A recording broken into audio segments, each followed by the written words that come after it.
Guys, welcome back to my YouTube channel. ഇന്നൊരു അടിപൊളി surprise gift കാണിക്കാൻ വേണ്ടിയാണ് വന്നിട്ടുള്ളത്. നിങ്ങൾ വിചാരിക്കുക ആ ഗിഫ്റ്റ് കാണുമ്പോൾ അയ്യോ ഇതൊന്ന് വട്ടാണോ അത്. കാരണം എനിക്ക് ഭയങ്കര ഇഷ്ടമാണ് കേട്ടോ. എൻ്റെ കണ്ണ വാങ്ങിച്ചു തന്നതാണ്. അപ്പോൾ ആളുടെ അടുത്ത് ഞാൻ ഈ കാര്യം പറഞ്ഞപ്പം നിനക്കെന്താ വട്ടാണോ എന്ന് പറഞ്ഞിട്ട് ആളെനിക്ക് വാങ്ങിച്ചു തന്നു ഗൈസ്.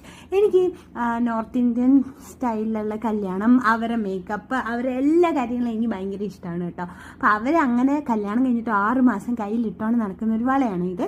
ചൂട അങ്ങനെ എങ്ങാണ്ടാണ് ഇതിന് പറയാറുള്ളത്. അപ്പം ഞാൻ അന്ന് പറയുമ്പോൾ ആളെന്നെ കളിയാക്കുമെങ്കിലും ഞാൻ ഒരിക്കലും വിചാരിച്ചില്ല എനിക്ക് വാങ്ങിച്ചു തരുമെന്ന്. ഞാൻ ഒത്തിരി സർപ്രൈസ് ആയിപ്പോയി, ഒത്തിരി ഹാപ്പി ആയിപ്പോയി കേട്ടോ. പിന്നെ സ്പെഷ്യൽ ഡേ ഒന്നും അല്ലാത്തതുകൊണ്ട് ഞാൻ വിചാരിച്ചത് എന്താണ് ഗിഫ്റ്റ് എന്ന് ഞാൻ ഒരിക്കലും എക്സ്പെക്ട് ചെയ്തില്ല കേട്ടോ. ഞാൻ അത്രയ്ക്ക് എക്സൈറ്റഡ് ആയി, ഞാൻ ഒരുപാട് ഹാപ്പിയായി. അപ്പം ഞാൻ അടുത്ത വീഡിയോ ആയിട്ട് ഓടി വരാം കേട്ടോ. അതായിരിക്കും. ബൈ.